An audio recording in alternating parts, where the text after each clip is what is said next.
What's going on, everybody? Welcome back to another episode of Pigskins and Pinfalls. I'm your host, Dick Burns. Bobby's driving a moving truck down to Florida right now, and he couldn't make it, so I'm flying solo this week. Despite that, we're still here to bring you your weekly dose of football and wrestling news. Everything from Lamar's big cash-in to everybody drafting. Every little bit of support helps keep this show running, so let's... No, the fun thing about this is if I really wanted to, I could edit all this shit out, but... Every little bit of support helps keep this show running, so make sure you hit that subscribe button, leave a like on this video, leave your comments down below, and leave your expectations at the door. Yeah, it's been a really busy week. We were going to cancel, but at the same time, there's just so much that happened this week. I mean, we had both drafts in the NFL and the WWE draft hit us hard this week. And on top of that, you had XFL playoffs. I didn't even get around. I think Bobby was supposed to cover week 3 of the USFL. We didn't even get time to do that. But yeah, let's get right into things. First things first, before we can even talk about the draft, the big news that came out right before that happened, Lamar Jackson gets his deal. $255 million, $185 million guaranteed. All it really took was for Jalen Hurts to get his contract. The Ravens have something to actually judge against. And the next thing you know, it's like, hey, we can finally get a deal. And they get the deal done on draft day. How do they sweeten the pot? They draft Zay Flowers. What school is he from? Let's take a look real quick. Boston College. Forgot about that. Is Boston College even still part of the ACC anymore? It shows how much I know about college, even though I'm wearing a Duke hat. They got the deal done. They really wanted it to happen. Good on them. Everybody wins. The Baltimore, I'd argue, was probably one of the best drafting teams of the entire weekend. Some takeaways from night one. We had the first time in history that 3 black quarterbacks all were drafted in the top 4 picks. That being Young, Stroud, Richardson, all the smoke and mirrors about what was going on. Whether Stroud was not good to play because of the S2, whether Richardson was going to be too high of a bust factor. No, I think all 3 of these quarterbacks fit all 3 of their teams very well. I think everything works out. What I didn't expect was Will Levis dropping all the way to the 2nd round. I don't think anybody saw that coming, nor did anybody see Houston trading up to the 3. There was a lot of talk about they really liked Will Anderson. They still went with C.J. Stroud with the 2nd pick, and next thing you know, they surprised everybody by trading up to the 3rd to get Will Anderson. Honestly, one of the boldest moves of the weekend for sure. You got to give them credit. They're making a statement this year. They really want it's a complete refresh. They're going all in on this, and it looks like they're actually, for lack of a better term, they're trying. Like nothing against the Texans, but they had a pretty rough year. They've had a pretty rough couple of years actually at this point, and this is just like hitting the reset button with D'Amico Ryans coming in. Really looking forward to everything that they got going on. Bijan Robinson at pick 8 to the Falcons. Jahmyr Gibbs to the Lions at 12.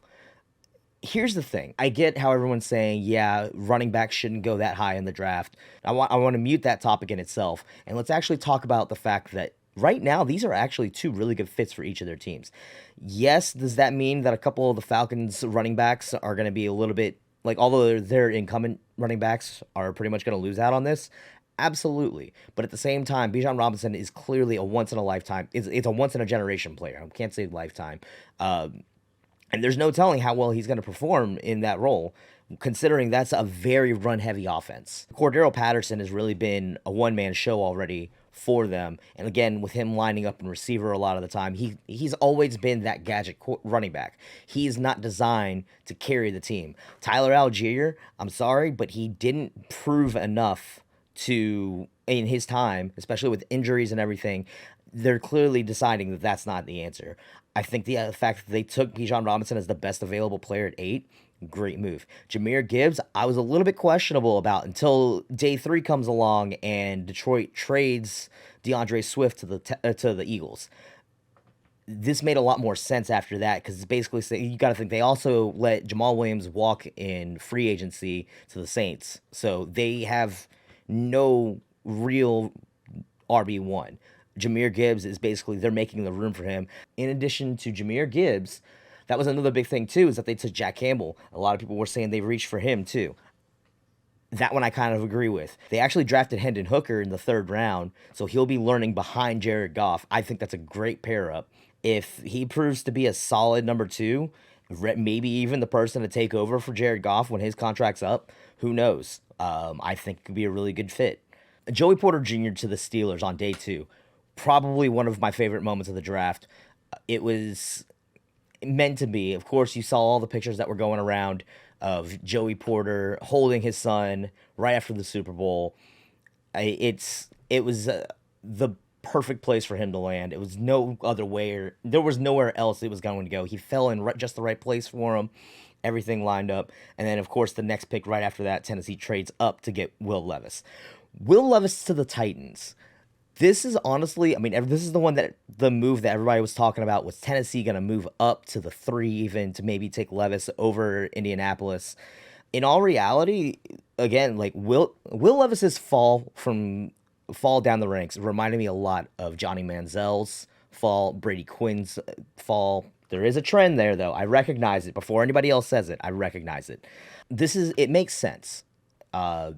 I think he's a great fit for that offense. The way they play, he fits the scheme great. Tannehill, honestly, he's definitely on his way out the door. He's probably on his way to retirement pretty soon. You got to think his long career with the Dolphins. Then he comes into the Titans. He's been there for a few years.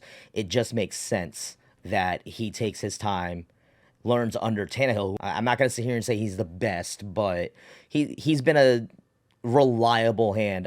Best and worst drafts. I got to go ahead. The Eagles, they probably had one of the best drafts of everyone. They move up for Jalen Carter. Of course, they really needed, like, on the inside line. It makes sense. He's a great fit. Trading up for him was a little bit of a surprise. Also, another thing to point out, Georgia. The entire Georgia Bulldogs defense is moving their way to Philly, and it's a running joke now at this point that the Philly defense is just UGA. Nothing wrong with that. It's just good drafting. You already have a built-in nucleus with your team, already having that rapport with one another. They're going to fit right into the scheme as well because of the fact that they're all playing the same way. Everything just, like, that's one of the biggest things that's really been coming out of this week is that the draft, everyone won. Everybody won in the draft this year. Also, before I forget, the most wholesome moment of the entire draft, Chris Vaughn of Cowboy Scout calls his son, hey, you want to come with me to work on Monday? Chef's kiss. That was the best way to do it. Before I forget that, though, I wanted to acknowledge that. The Seahawks, they obviously get the number 5 pick because they traded away Russell Wilson. They turn that around. They pick up Devin Witherspoon. Great fit for that back 7. Really building up Seattle's defense, which has honestly been lacking since the days of the Legion of Boom falling apart and going their separate ways. And then, surprisingly, Jackson Smith-Njigba falling all the way to the 20 and then being able to snag him, great fit. When you look at that receiving room now, you've got DK Metcalf, Tyler Lockett, Jackson Smith-Njigba. That is a field of weapons. You are creating magic for Geno. For a team that had a really good run last year, I think that this is one that could really stand out in the future. Like, this is going to turn out, they're going to have a great year. And then the Texans. Again, we talked about their move up to the 3 in order to get Will Anderson. It was a very brave move, but it works out. All the questions surrounding about which quarterback they were going to take out, it turns out it was Stroud after all. Honestly, the perfect pick, the right pick, the pick that should have happened. They built all around. I think they did a really good job. Worst drafts. I want to point out 5 teams that all didn't pick in the first round, but also didn't really do much with their drafts. That being Niners, Browns, Broncos, Dolphins, Jaguars. Dolphins especially, I'm sorry, but this was not impressive. They had 4 picks and did not really address any of their needs. Yes, they picked up a running back, which ESPN says they need a running back. I want to pull up their depth chart real quick because I know they have Raheem Mostert, Jeff Wilson, and then they pick up Devin Akane, and Myles Gaskin. They had plenty of running backs. I don't think that was what they really should have been focusing on in the draft. Yes, they got a lot of old names, but they play a carousel as it is, and they're probably looking to switch that around, but so be it. That was one that especially stood out to me. A lot of people were down on the Jaguars as well. I didn't think they did that bad. Come on. Oh, I'm clicking on the wrong screen. How about that? This is what happens when I try and do things by myself. People were really down on Jacksonville. I thought they fit a lot of needs. Jaguars, you know what? Jaguars had a good draft. I'm taking that back. They had a really good draft. Looking at these picks, I don't know what I was thinking. I think they really built up really well this year. I think I must have had them confused with another team. That's really the only thing I can come up with. And then the points of discussion. Of course, we mentioned the reaching that Detroit did. Some other news from the NFL. The Commanders declined the fifth-year option on Chase Young. That surprised me. I would have thought that they'd be really okay with sticking with Chase Young. I feel like the new ownership is probably looking to move away from him. Maybe seeing his value is too much for them to be like, it's too much of a cap hit. Maybe, I'm not sure. That's the only thing I can see on why they wouldn't. Other than that, though, I think if that's the case, he's going to come out in free agency and someone's going to pay him really well. Chargers declined the fifth-year option on Kenneth Murray. Probably the same thing. The Packers, though, with them doing the whole trade with Aaron Rodgers, they're sticking with Love. They're sticking with Jordan Love. They signed his fifth-year option. Just makes sense from that point. Bobby actually left this in the notes for us, but we send our deepest condolences to Shaquille Barrett and his family. Lost their daughter. It's really unfortunate. We send our thoughts and prayers. XFL playoffs. Let's talk playoffs, because this was a surprise. First things first, Arlington at Houston. We were sitting here dogging on Arlington all week. They're 4-6 team. There's no way. It's a surefire thing. Houston is 6-0 in the South. They're clearly going to just run right over Arlington. They ran over Arlington last. Nope. Not what happened. Everyone wrote them off. They played their hearts out. They played a damn good game. I'm sorry.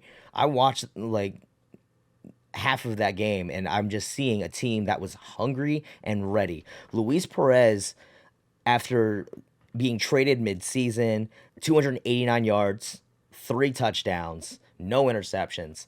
The one thing I find interesting, though, is that by winning this game, he now goes on to face the DC defense for a 4th time this season. That could be daunting. Very daunting when this is a team that pretty much has your number.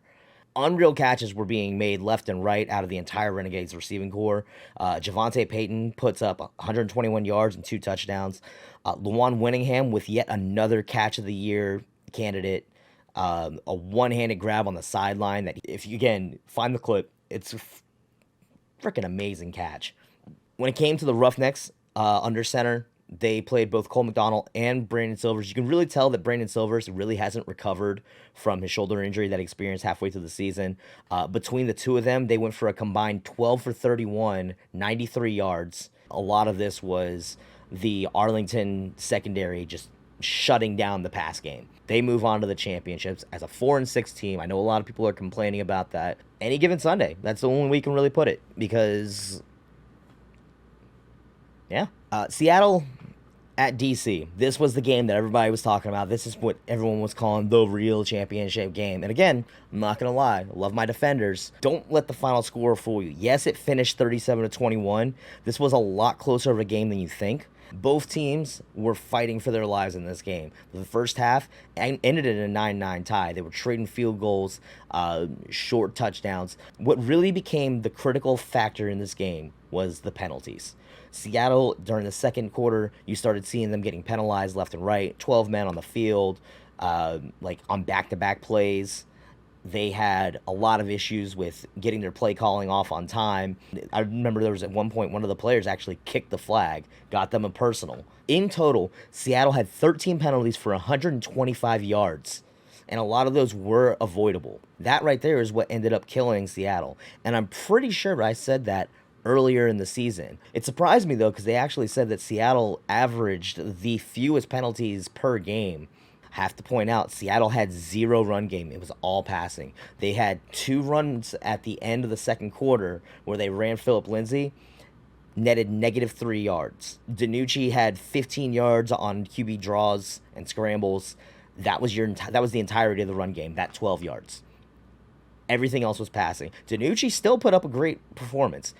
I still say that DiNucci was the MVP of this league this year. He's still had amazing numbers. He put up another 295 yards, 31 for 48, 3 more touchdowns. The argument being that a lot of this came in garbage time because during the third quarter, it was all DC. They put up 3 touchdowns on back-to-back drives. The entire second half was just complete shutdown defense.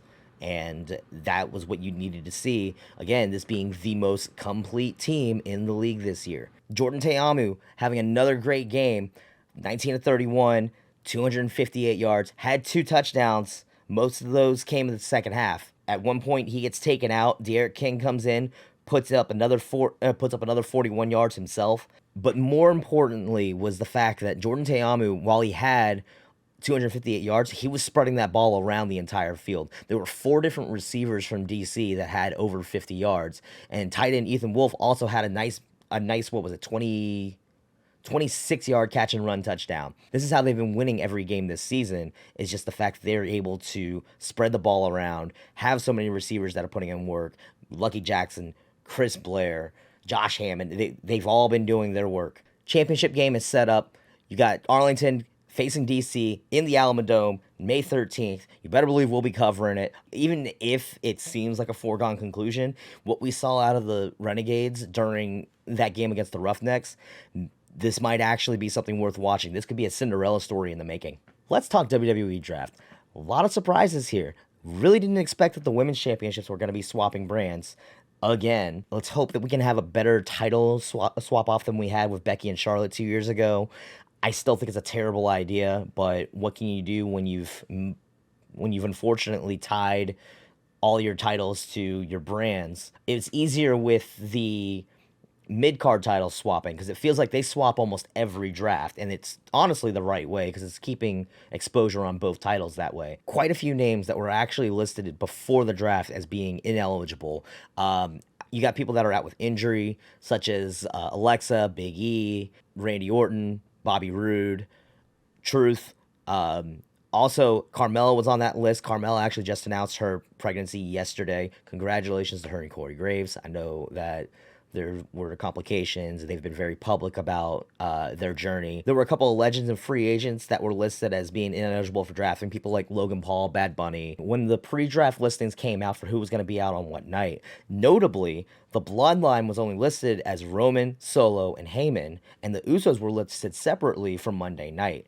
It almost made it obvious that they were going to be losing that tag title championship match against Kevin Owens and Sami Zayn on SmackDown. Of course, obviously, you've got the incoming tournament, or however they're going to decide who's going to compete for Big Gold 2.0. So when you look at the names that they've drafted at the top of their list, you've got people like Cody Rhodes, Imperium, Drew McIntyre, Matt Riddle, Shinsuke, Seth Rollins, Kevin and Sammy, all of Judgment Day, New Day. You've got a lot of people that are primed and ready for whatever's going to be coming out of this championship tournament, or whatever it's going to, or most likely it's going to be a tournament, or at least like a group of multi-man matches leading to a one-on-one. That's usually how they do these kind of things. That's how I foresee that things are going to end up happening. You look at their women's division, you've got people like Becky, Indy Hartwell getting her call up, Natalya coming in, Candice LeRae, Chelsea Green and Sonya Deville, Zoe Stark getting her call up. Of course, them drafting Rhea in exchange for Bianca going on night one. You've got Liv and Raquel coming in, Ronda and Shayna, Katana Chance and Kaden Carter getting their call up. You get Nikki Cross, Dana Brooke, Piper Niven, Xia Li, Tegan Nox, Emma. They're really building up the women's division. Not only that, but they're kind of making it obvious that they're going to keep the women's tag titles on Raw in exchange for that extra hour. And I kind of predicted this, that it was going to be something like that, with kind of like how they did with the cruiserweight division. Also, another point that I want to mention, Indy, Johnny, Candice, Dexter, you have the entire way back on Raw. Please give us the way back. Please. You got Bianca getting drafted with Charlotte, which is interesting because Charlotte is the only member of the 4 horsewomen that Bianca hasn't faced yet. Or not necessarily hasn't faced, but hasn't had that big feud with. Of course, she's been having one with Bayley. She's had her feud with Becky. Infamously, the match with Sasha at WrestleMania 37. Do I want to see Charlotte dethroned? No. I think somebody else gets built up. Honestly, I still think Asuka deserves her shot at it. I think Asuka's the right person to take that title off of her when it comes. I really, really hope bringing Asuka to SmackDown really brings her back into it. Plus, her having been wearing the blue face paint, it just kind of makes sense that she went to SmackDown. I don't know. Honestly, it's a little bit light up top to kind of make up for the fact that you've got Roman going on there, but you do have a lot of fresh matchups. We haven't seen a Roman Edge in a while. Roman and Bobby still has plenty of legs. Honestly, Austin Theory coming over, whether he loses the United States title or not, you got to have some fresh matchups here, even if they're going to be foregone conclusions that they're going to lose, because again, they're trying to extend this reign out for Roman. The OC getting drafted, we saw the return of AJ Styles, another person that could potentially challenge Roman. We haven't seen that since Roman's run back in 2017. I think that would be a great matchup to run. Possibly a fresh matchup out of Karrion Kross. You get LA Knight, Rick Boogs, Cameron Grimes. Thank God we got Grimes on Fridays. And then the surprise one during the supplemental draft on Raw Talk, Grayson Waller. Now, this is my call for this year. This is the Nostradamus call. Grayson Waller and Austin Theory are a perfect tag team. Whenever Austin Theory drops the US title, the two of them could really go for the tag titles. Obviously you're not going to be able to have Theory challenging Roman for the title. Well, it doesn't make sense. Introduce Waller as much of a smarmy, self-indulging heel as Theory. That's perfect. And then surprisingly, there were also some free agents that were listed. Omos and Brock Lesnar establishing themselves as they negotiated their deals to be free agents so they can pop up on whichever brand they want. That's obviously pretty smart because, again, these are your two attraction names, and Brock's already kind of just shows up and does whatever he wants anyways kind of person. So it just fits. But Omos, that one was the surprising one because they're really trying to make him out to be this monster. We could potentially be seeing Roman versus Omos soon. I mean, there's no way in hell that Omos wins that, but it's potential. Undrafted free agents, Mustafa Ali, Dolph Ziggler, Von Wagner, Baron Corbin, Shelton Benjamin, Cedric Alexander, Elias, Zion Quinn. Everyone, like, on Friday, Saturday, when they first announced these free agent moves, everyone was really down on it. Like, I don't know how I feel about that. Honestly, if we can get the kind of things that we got out of, like, let's be real, that whole free agency thing, Elias was a free agent beforehand during the 2016 draft, I believe it was, and that was what gave him that whole drifter persona. He just kept showing up backstage playing his guitar on both shows, and that built intrigue for him. If he can go back to doing that, I think it would be great. I want to see things similar to the 2016 draft where Heath Slater comes in, does the whole I got kids fighting for a position. I want to see that out of somebody like Baron Corbin. I want to see that out of somebody like Mustafa Ali. There's plenty of legs on that. You can have them as going to both brands being like, hey, I want to fight for a position on this roster. I worry how they're going to build these people up naturally. It's really basically leaving it to their own capabilities. And I think there's a couple names in there that will definitely make a name for themselves in that manner. Some of these names, your Von Wagners, your Zion Quinns, your Benjamin and Alexanders, right now they're at a point where they're fighting just to keep a contract. This is kind of their your make it or break it kind of moments. If you don't make it by the end of your contract at this point, it's over. A lot of people have been saying that already about Von Wagner. He hasn't really found his place. And I worry that him becoming this free agent is basically their way of letting him ride his contract out until the end. And they're going to give him a couple of shots where he can potentially make something happen, or inevitably it won't. So I don't know. We'll see how that goes. But of course, we couldn't have a nice, easy week. It couldn't just be about the drafts. No, of course, the wrestling world is still the wrestling world, and shit has to go crazy left and right. And first things first, we got to talk this lawsuit that's going on against the WWE. Brittany Abrahams, a former WWE writer from 2020 to 2022, filed a lawsuit April 25th against Vince McMahon and other WWE executives over alleged racial and gender stereotypes in scripts and wrongful termination. This is per Fightful directly. I'm going ahead and reading it line for line so that way I don't fuck up anything in translation. Abrahams alleges that she was discriminated against and fired for objecting to offensively racist and stereotypical jargon in scripts for black performers. This does not surprise me in the least. There have always been some really questionable ideas coming out of the writers' rooms for years. And again, as many people put it, it's because they're trying to pop 3 old white men that aren't in touch with what's going on in culture with our generations. The one that blew everyone away was they pitched a love triangle: Aaliyah, Angel Garza, and Mansoor, where they wanted Mansoor to be keeping the secret that he was behind 9/11. Now, realistically, there's a lot of people that have pointed out Mansoor, if to be behind 9/11 meant that he would have had been behind it when he was like 6 years old. Apollo Crews having a fake Nigerian accent, I remember that being on TV when they first started doing that, and I was just like, really? We're going with that? And this is the thing, and I wrote this here in the notes so that way I could keep a factor of this. The implications a storyline is written with may not be offensive by design, but the way that it's received by the public holds far more weight than however it was pitched. Shane Thorne was pitched as a bounty hunter that was supposed to be consistently hunting other wrestlers.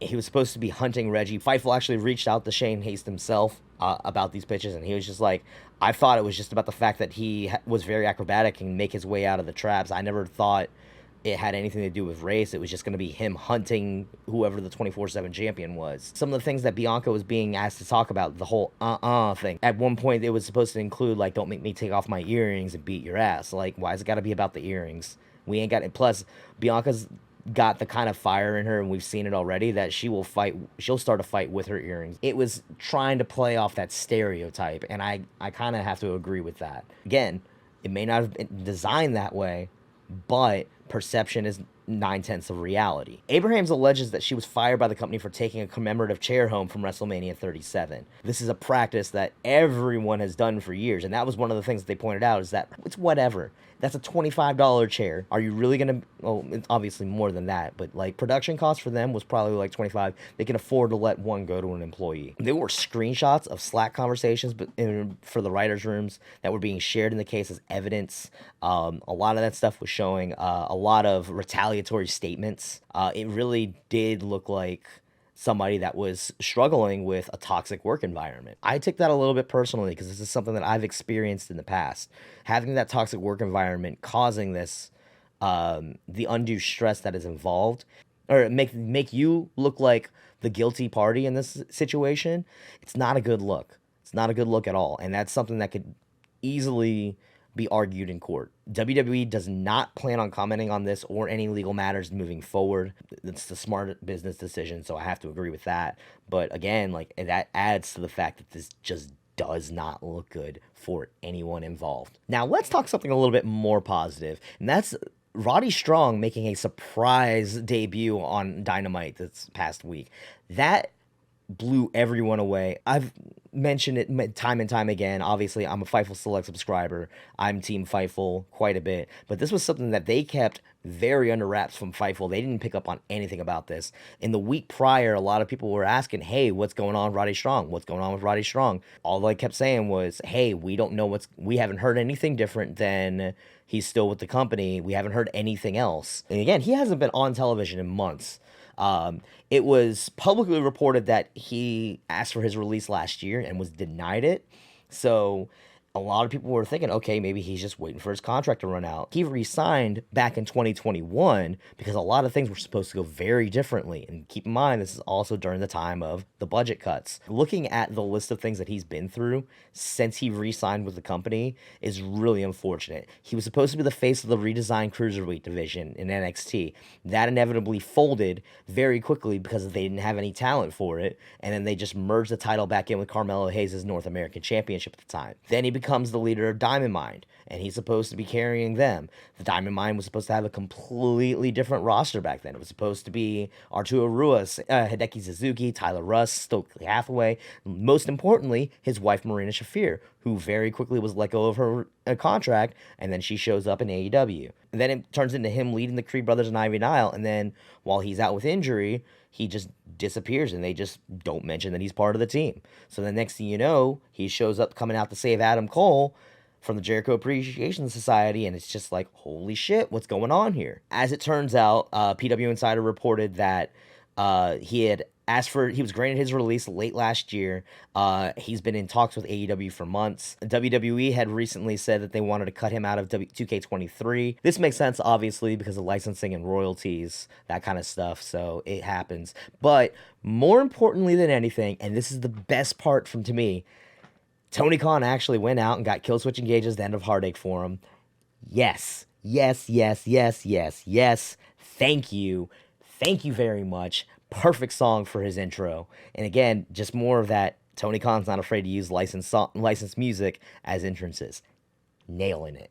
Another surprise that came out of Impact, two surprises actually that came out of Impact Spring Slugfest coming out of Chicago. Trinity makes her long-awaited debut added to the Impact Knockouts division. Faces off with Deonna Purrazzo. We got our next challenger. Apparently, she's going to be speaking on the next episode this week. So if y'all have access, go ahead and tune in to Impact if y'all want to see what Trinity's been up to. This was a complete shock, but at the same time, it makes sense to everybody. I mean, it's been said that she's been going around making a lot of appearances backstage at the indies and stuff. There was that report that she was turned down a contract from New Japan. Honestly, though, I think her going to Impact is the best fit possible. Impact has always had a strong women's division. Honestly, she was running out of people to really feud with in the WWE, so this gives her a lot of fresh matchups. I would love to see her go one-on-one with Purrazzo. I'd love to see her matches with Killer Kelly. I want to see matches against really that entire women's division. She's got fresh matchups, and she gets a chance to really show why she's as good as she is. The other big surprise coming out of Impact was CM Punk backstage. And in comparison to last week where we had all these issues of CM Punk being backstage at Raw and security having to make him leave and everything, security's actually welcoming him backstage. He's out here taking pictures with Jordan Grace. He talked with multiple different talent, and apparently, according to Fightful Select, at one point he sat down and played a round of Uno. Who knows? Enjoy your best life, CM Punk. They were in his hometown. He gets invited by people backstage. He comes, checks out his friends. There's nothing wrong with that. This is the way things should have been last week with him going backstage to Raw. He should be able to just go back, say hi to some friends, because again, the man hasn't been in WWE since 2014. It's been even longer since he was in Impact. Him to be welcomed back with open arms the way that he was, just to be able to visit backstage and say hi to people and make those, like, again, I was saying last week he was out to make his amends, and it's just good. Let the man do his thing. Either way, a way different reception to him from the Impact locker room. It's still a surprise that he shows up. There's no plans for him to work with Impact. He's still planning to show up at AEW Collision. It's whatever at this point. Man's just doing a great world tour. Screw it. Nick Aldis, said to be, while we're talking about Impact, is actually said to be on a very short-term deal.